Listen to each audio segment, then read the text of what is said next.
3-3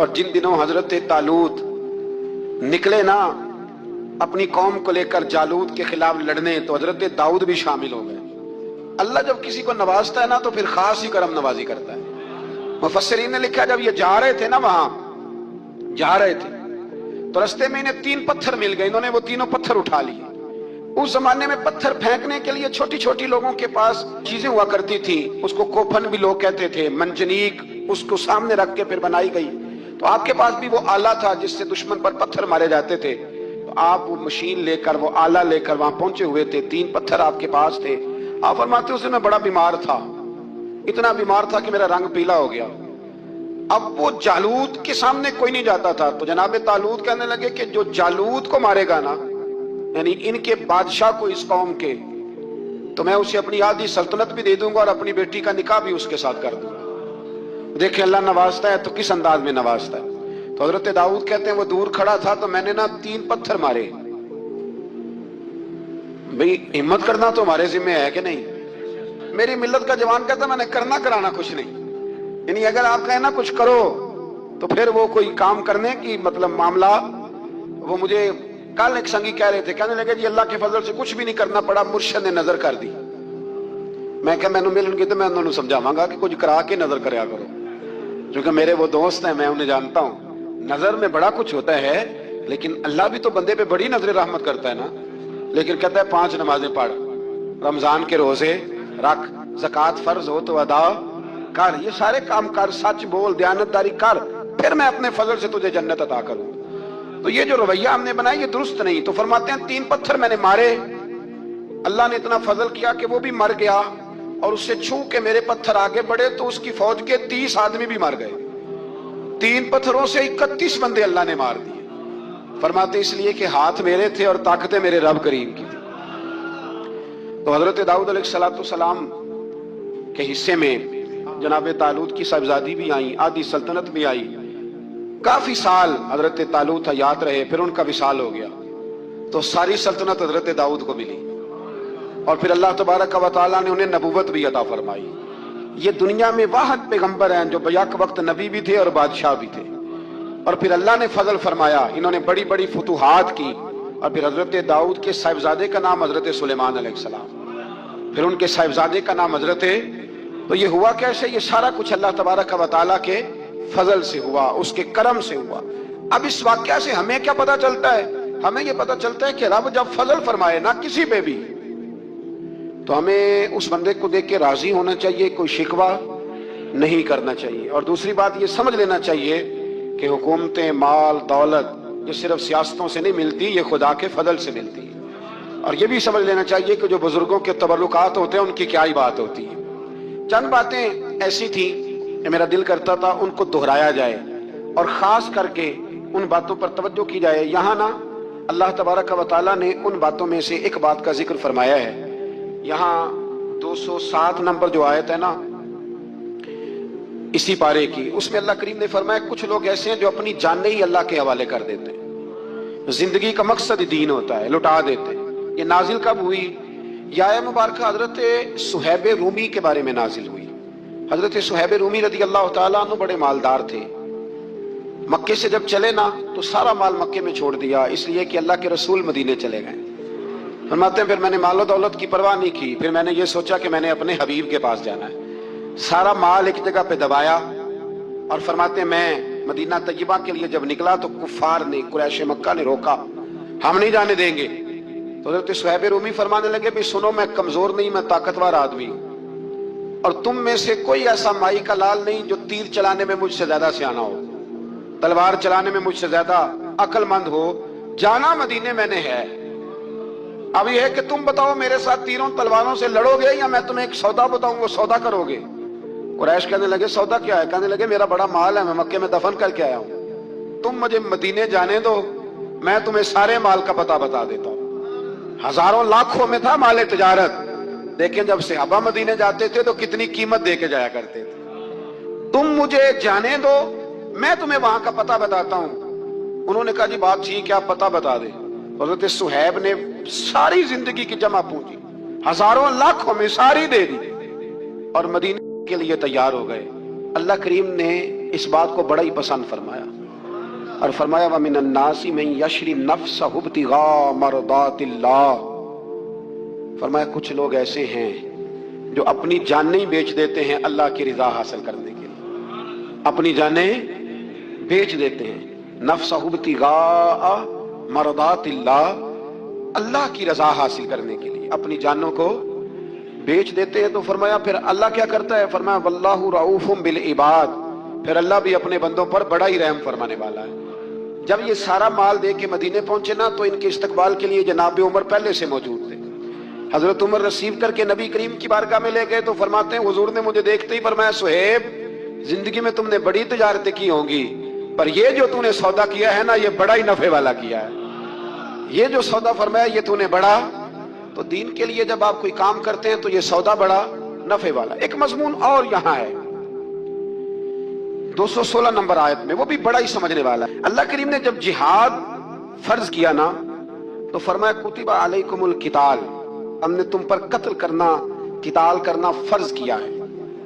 فرمایا ہو سکتا ہے تمہیں یہ کراہت محسوس ہو، مشکل لگے، برا لگے۔ ایک بات جو آج کی نصیحت ہے اور مضامین قرآن جو ہم سیکھ رہے ہیں اس کے اندر سے ہمیں یہ خاص چیز ہے جس کو سمجھنا چاہیے۔ اللہ کریم نے فرمایا کہ تم پر جہاد فرض کیا گیا ہے، وَهُوَ كُرْهٌ لَكُمْ، ہو سکتا ہے تمہیں ناپسند ہو، تو ایک نا ساری زندگی کے لیے ایک نصیحت کر دی۔ فرمایا وَعَسَىٰ أَن تَكْرَهُوا شَيْئًا، ہو سکتا ہے تم کسی چیز کو ناپسند کرو، وَهُوَ خَيْرٌ لَكُمْ، اور وہ تمہارے لیے اچھی ہو۔ اللہ اکبر، یہ وہ بات ہے اگر سمجھ میں آ گئی تو کلیجہ ٹھنڈا ہو گیا، زندگی سکون میں آ گئی۔ فرمایا ہو سکتا ہے تم کسی چیز کو ناپسند کرو اور وہ تمہارے لیے بہتر ہو۔ وَعَسَىٰ أَن تُحِبُّوا شَيْئًا، ہو سکتا ہے تم کسی چیز سے محبت کرو، وَهُوَ شَرٌّ لَكُمْ، اور وہ تمہارے لیے بری ہو، اچھی۔ بس میرے رب نے ایک بات مسلمان کو بتا دی تو جینے کے لیے بڑی کافی ہے۔ فرمایا تم میرے اور میرے رسول کے حکم پر چلو۔ کیوں؟ اس لیے کہ وَاللَّهُ يَعْلَمُ وَأَنْتُمْ لَا تَعْلَمُونَ، اللہ جانتا ہے تم نہیں جانتے۔ اللہ کے طریقوں کے مطابق، رسول اللہ کے بتائے ہوئے طریقوں کے مطابق چلو، اللہ جانتا ہے ہم جانتے نہیں۔ تو قرآن مجید کی اس نصیحت پر ضرور غور کریں۔ ایک شخص نے ایک دفعہ اپنی بیوی کی بڑی شکایتیں کی نبی کریم کی بارگاہ میں، تو رسول کریم علیہ السلام نے فرمایا ہو سکتا ہے اللہ تمہیں اس